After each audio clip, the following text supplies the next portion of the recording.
Welcome to Iowa Pagan News, your informative internet radio station catering to all pagans worldwide.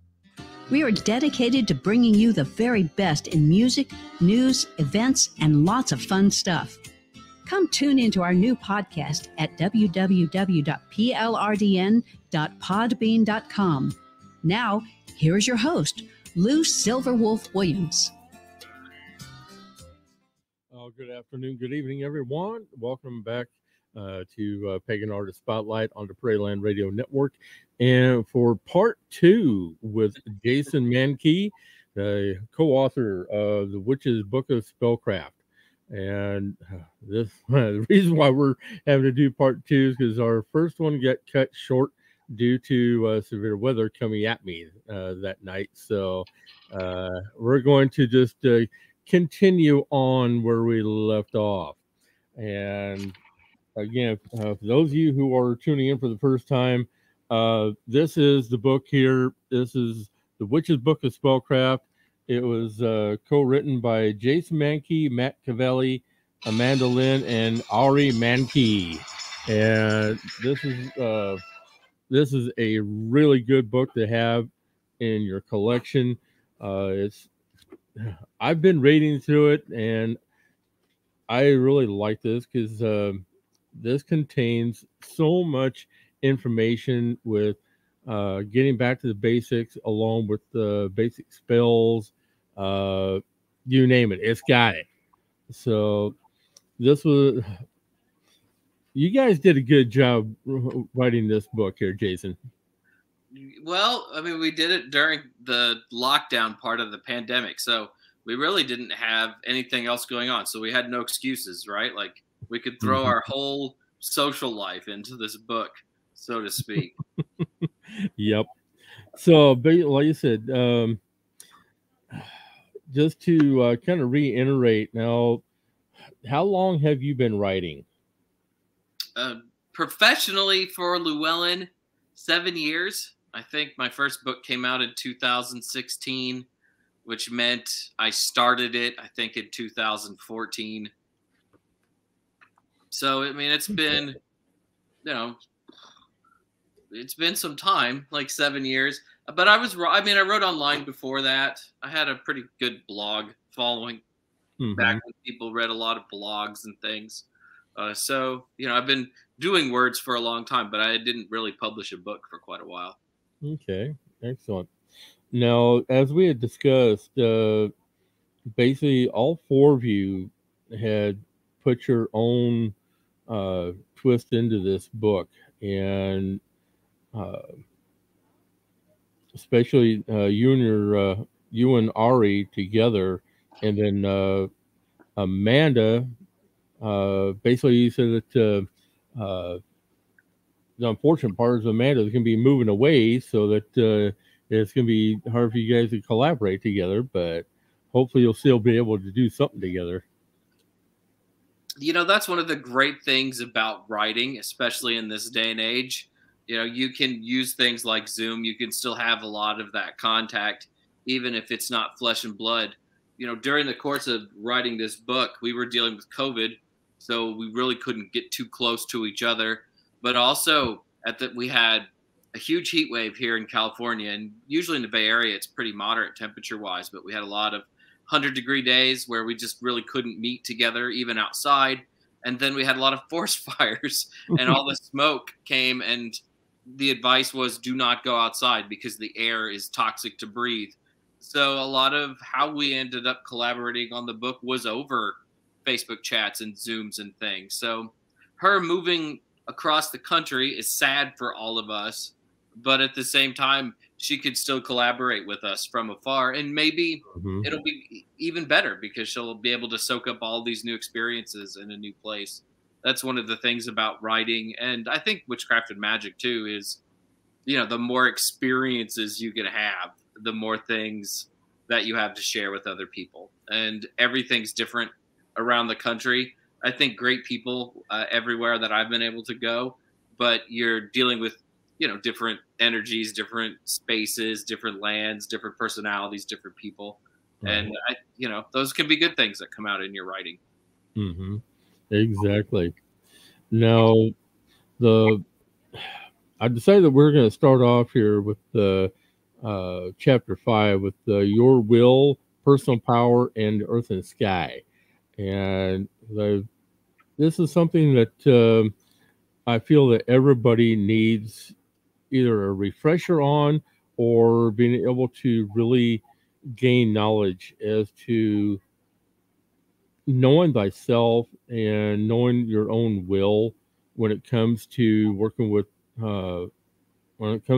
spells and whatnot and creating magic, because you need to be able to know exactly your own limits. You need to be able to know your own personal powers and the intention that you're putting into things.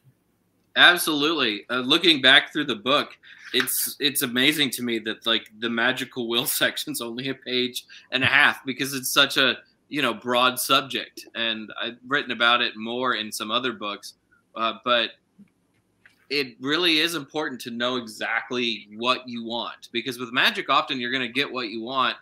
It's just that sometimes you really weren't prepared for that. And magic is about, really a lot of times is about being specific too, and that's something that we often forget. I remember when it comes to being specific, long time ago when I was an angsty college student, I really wanted to fall in love, right? So I did a spell to fall in love with a girl.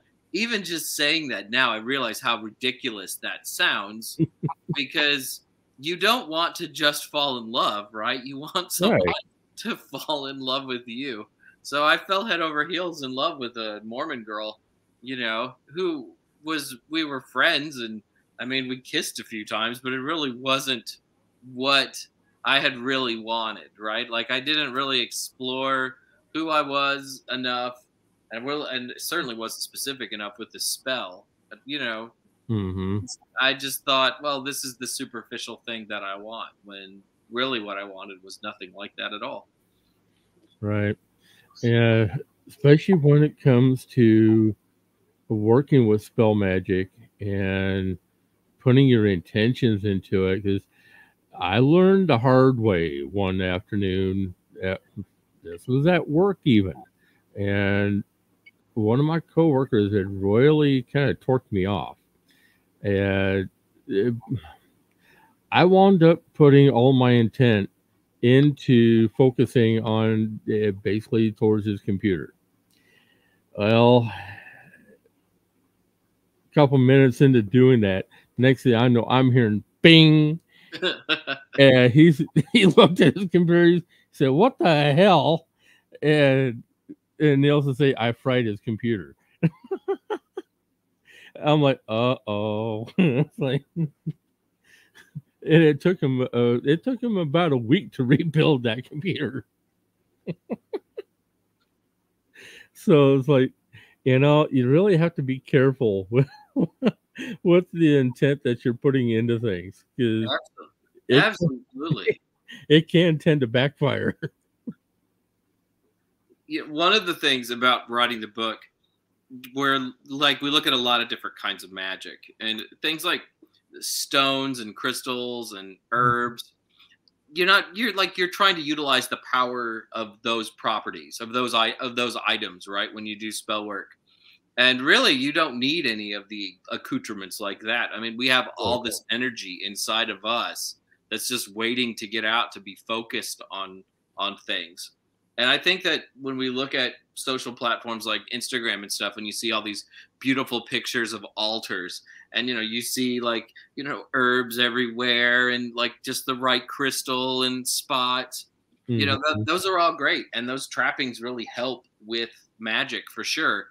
But at the same time, you don't need any of that, really. I mean, you can do spell work just like in a normal space, just with your brain, and pushing out your intentions into the universe, pushing out your own energy into the universe. I think things like crystals give us focus sometimes, which can be helpful, but we don't really need those things. They're just nice things to have. Exactly. Going backwards just a hair bit here, that it surprised me that your you only barely touched on pen and paper spells. Yeah.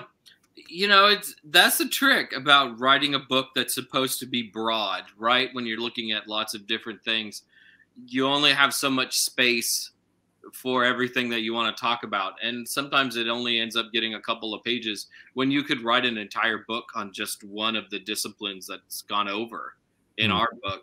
Like Madame Pamita wrote this great book about candle magic. It's amazing. It's all about candle magic. We have to give it a chapter because that's all the room that there is for in this book. In a lot of ways, our book is sort of an introduction to various kinds of magic. And hopefully, if you've been practicing for a while, you might learn something new, or it might give you a different perspective on things. But really, it's like an introduction to all of these things. And it's one of the reasons why we made sure that our bibliography was really long and also doubled as a recommended reading list. Because if you find something that interests you in the book, you can take it a step further. Like we talk about sigil magic in the book for, I think, 3 or 4 pages. Yep. And I really loved that little section of the book. I loved the spells in it. I loved working on it because it's not a discipline that I had really done before. It was really more of Amanda's discipline. And so to write about it, I really had to do it myself. And I love that. But Laura Tepes-Zakharov has this huge, amazing 200-page book just about that one topic, right? So, you got to get your feet wet with our book. And then if there's something that you really like, you can take a deeper dive somewhere else. Right, exactly. There are so many good books out there that have all sorts of different types of magic that are out there. There's still ones out there I'm still learning about that I had no clue about. So, yeah. In fact, the one I just got done talking to, just a short time ago with Emma, and doing her, getting to know her book on the Obla, the Caribbean magic. Mm-hmm. Yeah, and that was something interesting. We don't think about it often now, but we really kind of live in this new golden age of pagan and magical publishing. There's something out there for everybody. There's something out there for every, skill level or measure of experience.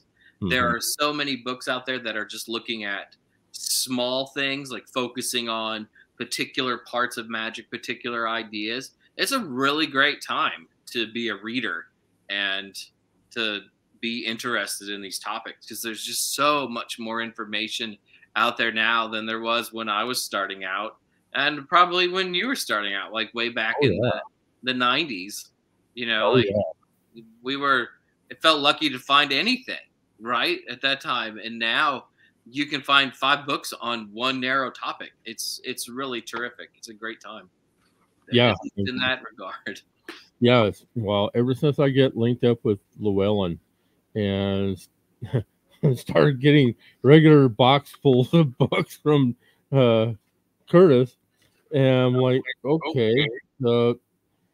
It's opened my eyes to a lot of different types of magic, spell work, different spiritual paths, pretty much everything. Is before, like you said, back in my days, yeah, there wasn't all that many books, but now we've got a plethora of them, and a lot of these are really good informational, and that's the reason why I've handpicked books to talk about and to have people come on and talk about their books, because I felt that every single book that I've talked about so far have been very good informational for the beginner up to the seasoned and experienced practitioner. Llewellyn is a company that's taken a lot of heat over the years for not always publishing the best things, and I run into that a lot on social media sometimes. Like, Llewellyn only publishes bad books, and it's true that in the 90s there were a lot of books that maybe some of us didn't particularly like or care for, or that have aged poorly. Mm-hmm. But the thing about our path is you should never stop exploring. You should never stop researching. You should never stop looking. And there's people who sort of stopped reading books at various points in their witchcraft and pagan lives. And I always think that's a big mistake. I mean, as I said, there's just so much information out there. Mm-hmm. How we look at information is changing. There's so many different new voices, and our witchcraft and our paganisms are stronger when we hear more voices, when we look at a variety of different ways of doing something. And by the way, folks, the chapter in this book on candle magic is chapter 7. So just kind of educate people. But yeah.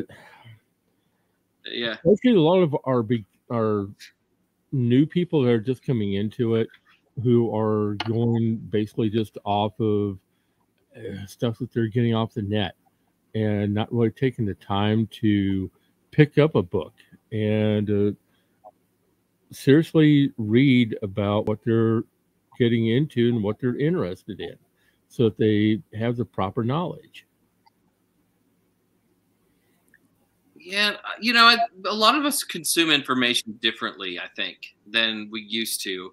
Mm-hmm. But and there are people who don't read books. Sometimes, though, some of those accounts online can be full of good information, and sometimes they can be full of really bad information. And a lot of times, too, some of those accounts are people who pull things from books. So how your book is disseminated is in different ways than maybe it was 20 or 30 years ago.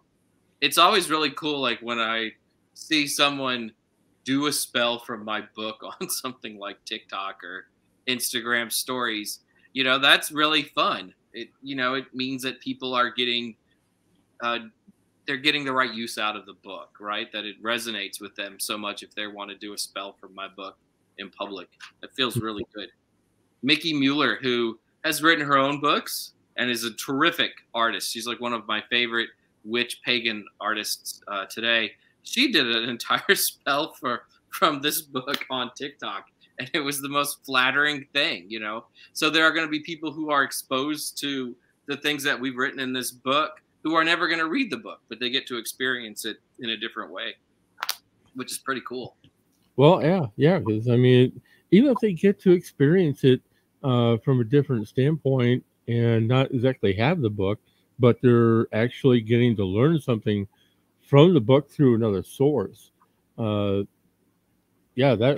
can always be flattering to anyone who has written a book and their book is being shared. Yeah. It's funny that you brought up candle magic. That's the 7th chapter in the book. And I'm really happy where I placed it in the book. But at the same time, it felt like there was a hurry to get to candle magic, right? Because it's just such a powerful form of magic, but it also kind of tickles the imagination in a way. It just looks like witchcraft sometimes in a way a lot of other kinds of magic do not look like witchcraft. So when we were putting the book together, we were very much in a hurry to get to that chapter. Also, candle magic spells, I don't want to say that they're the easiest to write, but they're pretty easy to write in their own way. And over the years, we've all had a lot of like really great successes with candle magic. So, writing those particular spells were really fun. And most of the time, all the spells from that chapter, so every chapter, like there's an idea, and then the following chapters a bunch of spells about that idea, like candles, and then spells by candlelight. Almost all the candlelight spells were things that had come out of our own past experiences, because we'd all done candle magic, 10 years ago, 20 years ago, 25 years ago. Mm-hmm. And just looking through that, and, there's little stories about how it worked for us in various ways. Exactly. Now, so basically, what was Ari's specialty in assisting writing this? Stones and crystals. Like, she's really great with that stuff. I'm colorblind, so I'm really terrible with stones and crystals because a lot of them all look the same to me. But like she can hold something in her hand and tell you this is what you should use it for. You know, this is how it resonates with me. These are the energies that you should feel. So she was really instrumental in writing those particular parts of the book. We would go out and I'd give her a gin and tonic, and we would sit somewhere, and I would just list stones and say, okay, tell me about this one. And then I'd take notes, and then all those went into the book. Yeah, so she's really great at that. She's also just really great at spell work in general. And when I write a spell, I like look at it from like 5 different angles, and then I want to write everything that I'm going to do down. You know, like very precise. Like here's step 1, here's step 2, here's step 3. Ari, when she does a spell, she just walks into our temple room, and there's magical stuff everywhere. And she just walks around, and it's like somebody's guiding her. And she just picks things up and sets them on the altar, starts a spell, right? She doesn't think about it. She just does it. Sometimes getting her to explain it can be difficult, but the great thing about this book is I could just sit in the corner and take notes and watch what she did.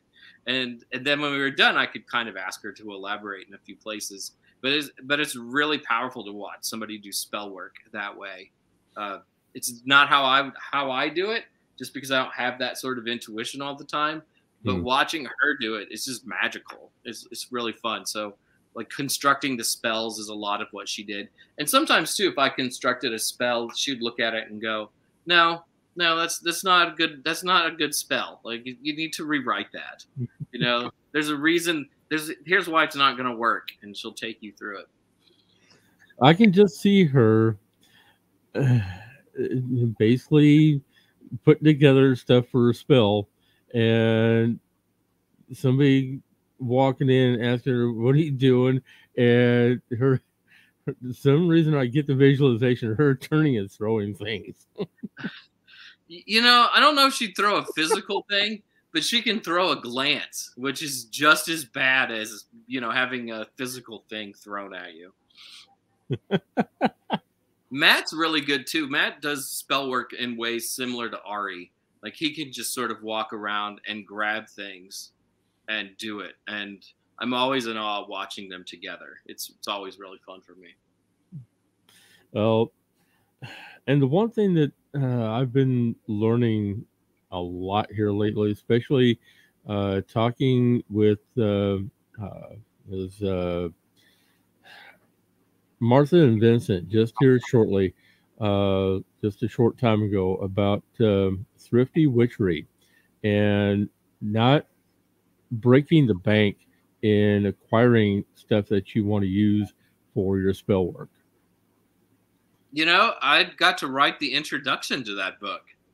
So I'm pretty familiar with it. I think it doesn't come out until March, which is really sad, but I'm like, there's so many great tips and tricks in that book for making your spell work affordable. You know, if you're going to do a job spell or a spell for rent money, you probably shouldn't have to pay $50 to do the spell.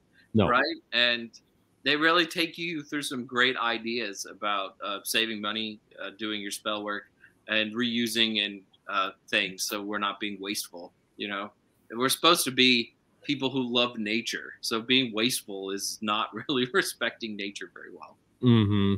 That's true.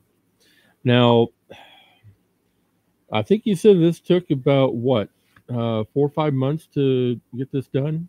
Yeah, it's always hard to put like an exact amount of time on them, just because of the way that everything flows. But probably about 5 or 6 months all in total. You know, in some ways, when you write a book like this, maybe it's something you've been working on your whole life, because a lot of the spells and things in the book were done long before the book was, you know, even an idea that we had. Like we could go back and get old spells that we had done and find room for them in this book. Like Matt has some really great like formulations for different oils and things. That's what he does at work, and has been doing it for a while. But like from sitting down and writing it and meeting together and taking notes, probably about 5 or 6 months. You know, this book in some ways was easier to write than some of my past books because it's not a book that's heavy on footnotes. You know, there's not a lot of history in it. It's just like, here's, you know, how to do this, or here's how we interpret this idea. And my previous book before this, The Horned God of the Witches, has like 270 footnotes in it. So there's a lot of footnotes there. So that, you know, because there's a lot of history. So that takes a lot longer time to write those sort of books. Well, yeah, there is so much information in this book that, I mean, people could spend, they could spend a lifetime just referencing just the information in this book. There is so much practical information in here that you can use for pretty much anything.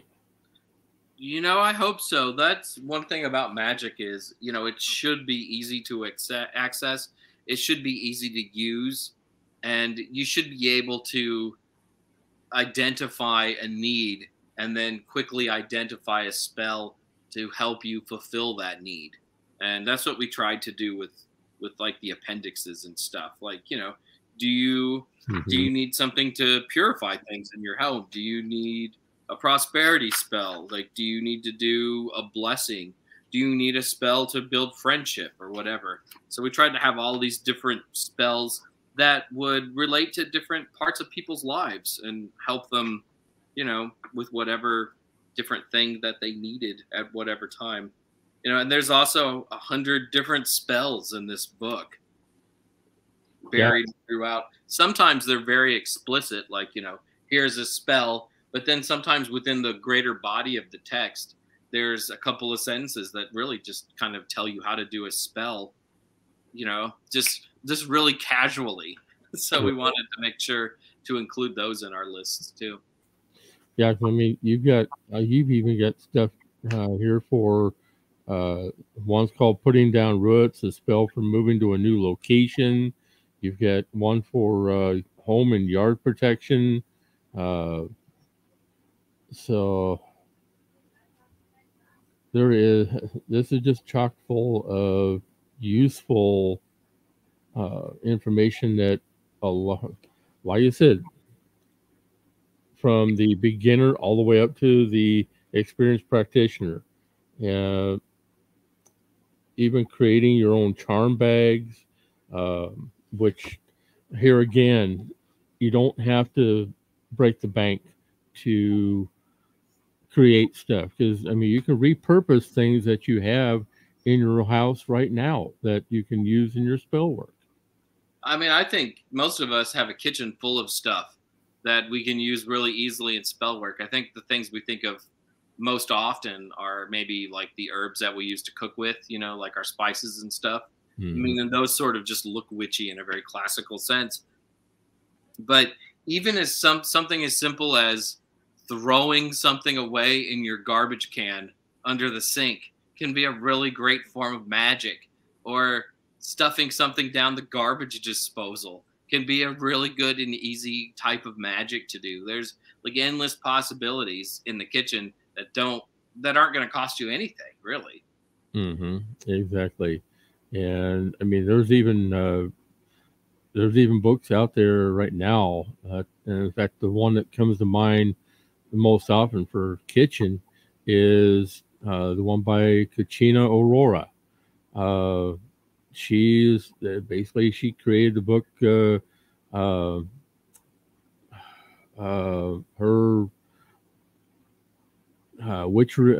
basically witchy cookbook. Yeah.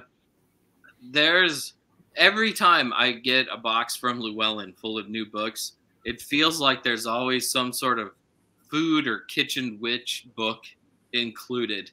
You know, sometimes collections is spells. Sometimes it's just how one person does things in there. My friend Gwian Raven had a book called The Magic of Food that came out a couple of years ago, where he looks at, you know, how you can use food to create magical environments, how there's magic inherent in food from a variety of different cultures. There's all this really great stuff right now. You could have like a separate library in your kitchen just for kitchen witchery related books. Mm-hmm. That's true. Yeah. Now, have you found your books to be in your local bookstores yet? I am vain enough that everywhere I go, I look for my book.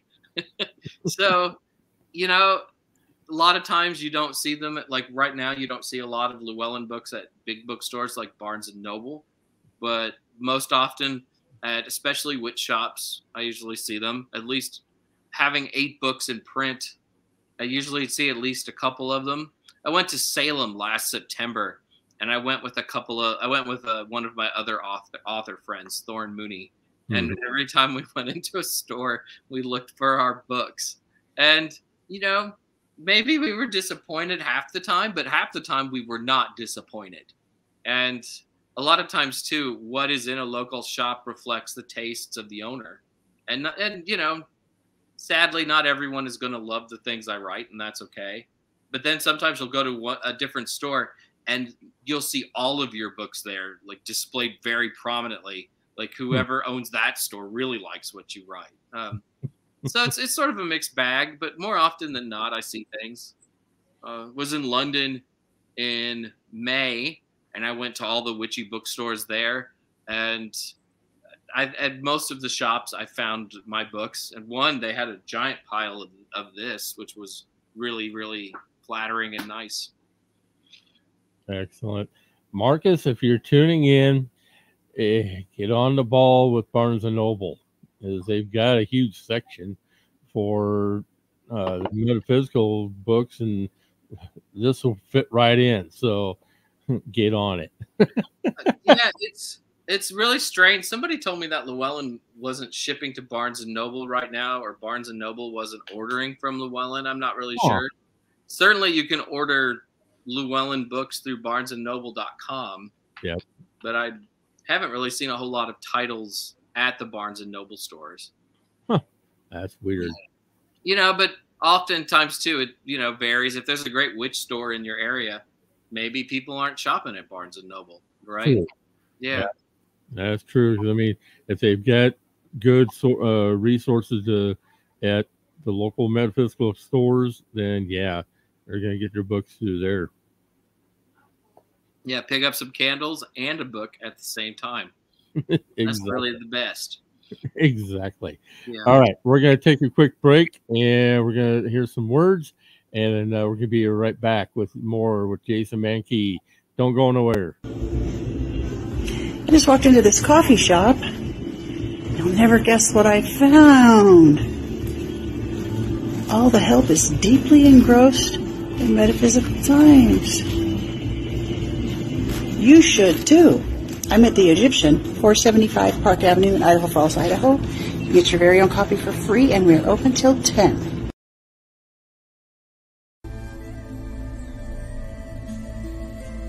Sister Moon Apothecary and More is a collaboration of local island witches bringing you handcrafted tools for ritual, amazing apothecary, custom vinyl work, merchandise, and so much more. But we are not just an online store. We are a sisterhood, a platform, and a voice for everything that is magical. Join us for our famous Tarot Tuesdays from 11 to 4 Eastern Standard Time for a discounted reading with our amazing in-house intuitive reader and priestess, Wolf Spirit Energy, Beverly Oberlin. You can find us on Facebook at Sister Moon Store or on the web at sistermoon.shop. So fly on over and stop in for a spell. Here, you're listening to Iowa Pagan News Radio. You are listening to Pagan Artist Spotlight on the Prairie Land Radio Network and the Podbean Podcast Network. Yeah, we are back with more with Jason Mankey, and I got to admit that I'm actually looking forward to getting more of your books, because now, what was the book that you did right after this one? So in December, we're releasing Modern Witchcraft with the Greek Gods, and I co-wrote that with Estrella Taylor, who wrote Intuitive Witchcraft. She's a really great writer. We both love the Greek gods, and decided that it'd be fun to write a book together.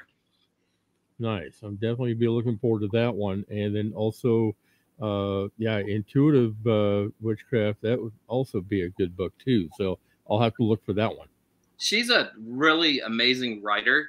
And I don't say that lightly. You know, sometimes you just read people's work and you go, wow, that's really great writing. And Estrella started writing fiction before witchcraft books. And I think that really shows in her work, because it's sort of like reading a story. It's just really engaging. So it was really fun to be on a project with her and to, you know, get to co-write some things, share our love and passion for the Greek gods. Nice. Now, something else that you do have a really good chapter in is your chapter on herb and plant magic. Because I know that there's going to be a lot of people out there who basically who do wind up growing their own herbs and plants to be able to use in their magic work. And which is about the best way to do it. That was a tough chapter to write too, because it was a tough chapter to write because there's so many different herbs that you can use in spell work. And we purposely tried to limit it to things that were really common, that were very accessible to people. A lot of it's things that you can grow. I love using things that I've grown myself, but also things, again, that are just already in your kitchen that you can find in the spice rack and then sprinkle on your spells and add to whatever it is that you're working on. Matt was really instrumental in writing that particular part of the book. I really kind of leaned on him to get ideas about the various different herbs. And I would ask him, you know, what is this for? And then some of the techniques that are written about for working with herbs and plants, those came directly from Amanda. So that was a really collaborative chapter, which made it extra fun to write and work on. I would say, yeah, because I know when the one question that a lot of people tend to ask is they hear these other terms, the witchy terms for these herbs, and they have to stop and think because there's okay, the herbs that get used the most, people have put these witchy terms to them, and I think that's where people get confused. Yeah, you know, for me, I've always just used common names.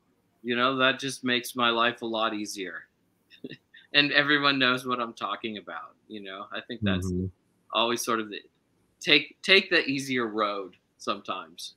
I mean, it's nice to be able to talk in a secret hidden language that most people don't understand. But if you work with a lot of people, or you want your work to be widely read or used, using the most common terms is always the easiest way to go. That's true. That's very true. Okay, now,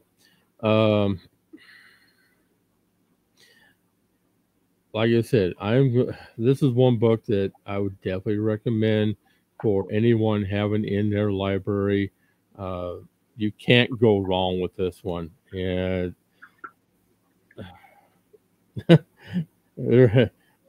I think every day I see something new and I learn something new every time I look through this book.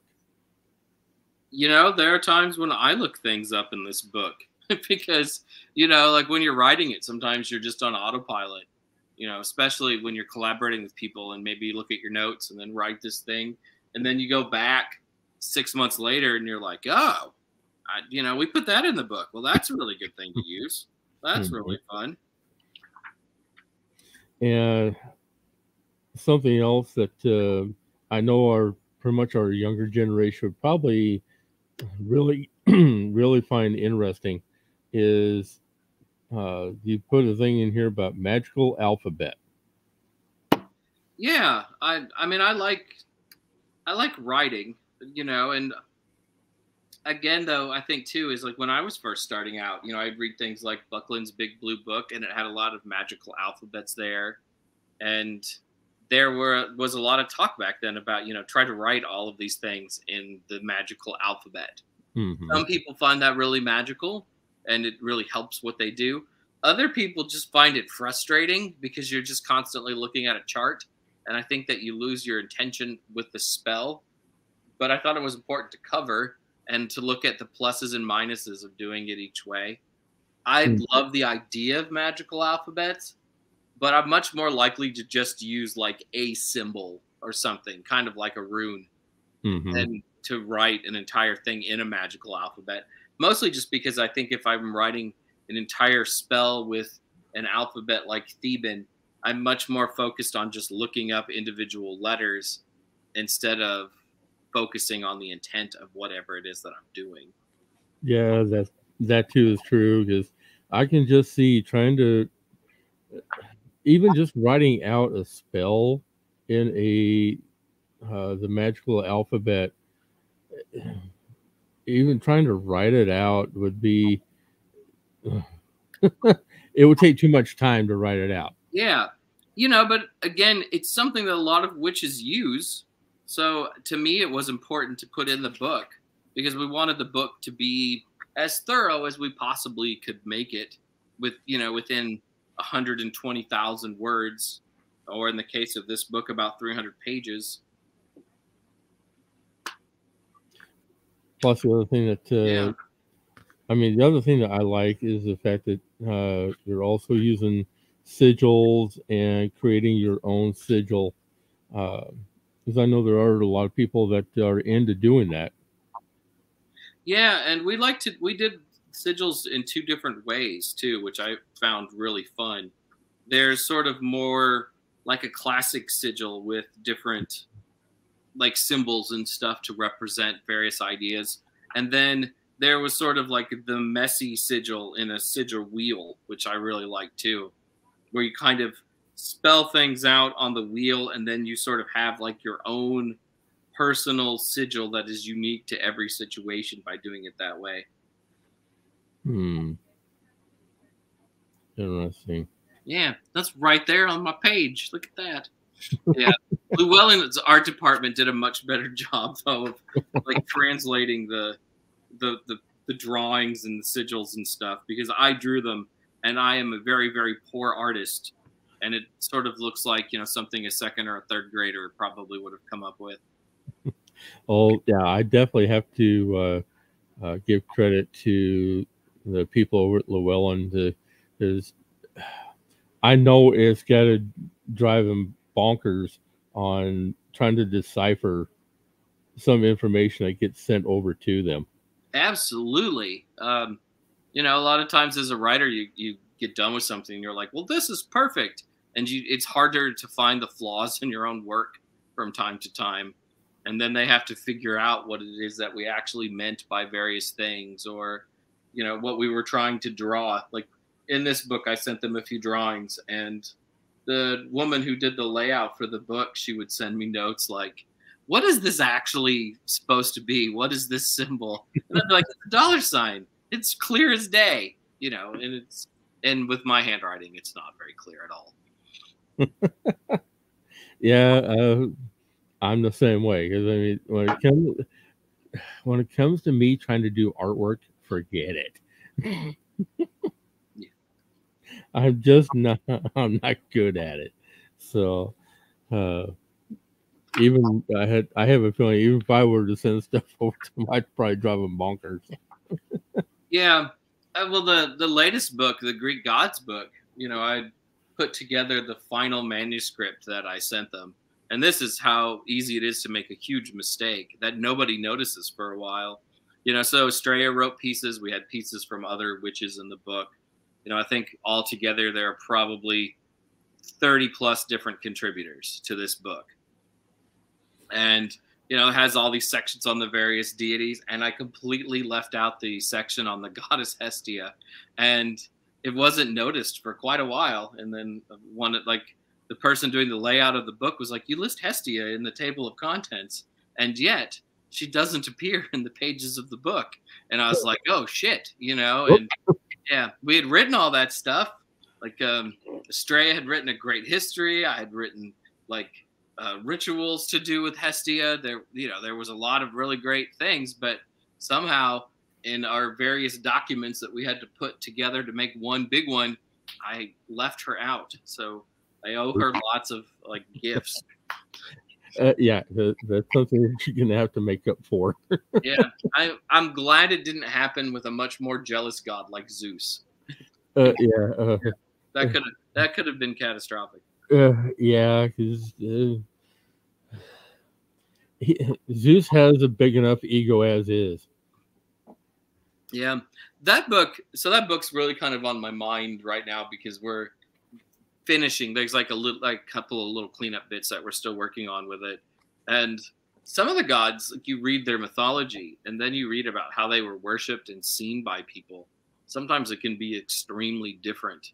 And in the case of Zeus, there's that. Like Zeus was a friend to people, and when you read about Zeus in mythology, he doesn't sound like a friend a lot of times, right? Big, powerful, certainly somebody you want on your side, but not somebody that you would consider a friend. And yet he apparently had these very close personal relationships with some of his worshipers and followers. He was a horn dog. Finding that kind of thing out is what makes writing books. To put it What's that?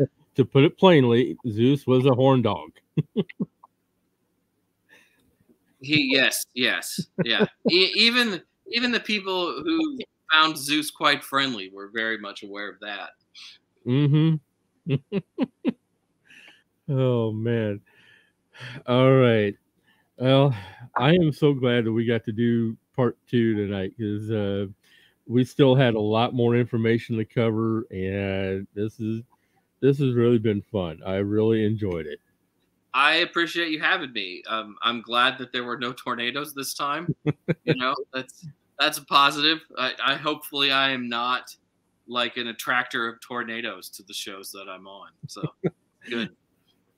Nope, I think that was just a fluke that last time. So anyway, be sure to pick up your copy of Witch's Book of Spellcraft, as well as he's got so many other good books that you want to add to your library. And now, when's that new one coming out? I think December 7th or 8th or something like that. It's the first week of December. Perfect for all your Yuletide gift buying needs. Perfect. Yes. Yeah. Most definitely. So be sure to look for that one. And then people can get in contact with you through your Facebook and however else. Yeah, Twitter, Instagram, even on TikTok, you know, so here, there, and everywhere. And then also be sure to, I've got the link up for the book on Llewellyn. So you can get a copy of it through Llewellyn directly, or you can probably pretty much get it through your local metaphysical store. If they don't have it, just ask them to order it for you, and they'll be more than happy to get it for you. Demand that they order it for you. Exactly. Boom. All right, Jason. I do appreciate you coming back and doing part 2, and we'll definitely be staying in touch. Thanks for having me. It's been fun. Stay careful. Stay safe. Be good. All right. You as well. This has been another edition of Pagan Artist Spotlight on the Prairie Land Radio Network. And as always, thank you for everyone tuning in. We do appreciate it. Also, some other information here. If you want to help support what we're doing here at IAPN Radio, check out the links that I've got up on the banner here. You can donate to us through PayPal at iowapagannews@gmail.com, or using the Cash App at IAPN Radio 2750. Be sure to check those out if you'd like to help support what we're doing here at IAPN Radio to help us keep the lights on, keep up, and allow us to keep bringing you good programming information, just like what we're doing here tonight. Have a good night, everyone. We're going to be out of here, and stay tuned for announcements for more coming up next week here at IAPN Radio. Pleasant journeys, everyone. We are going to be out of here for the night. Thank you for tuning in to today's broadcast. All shows are recorded and available for download at pldn.podbean.com. All rights are reserved and may not be replayed without written permission by IAPN Radio Management. Come join us at our new group, IAPN Radio on Facebook, where you can be kept up to date for future broadcasts. Pleasant journeys, everyone.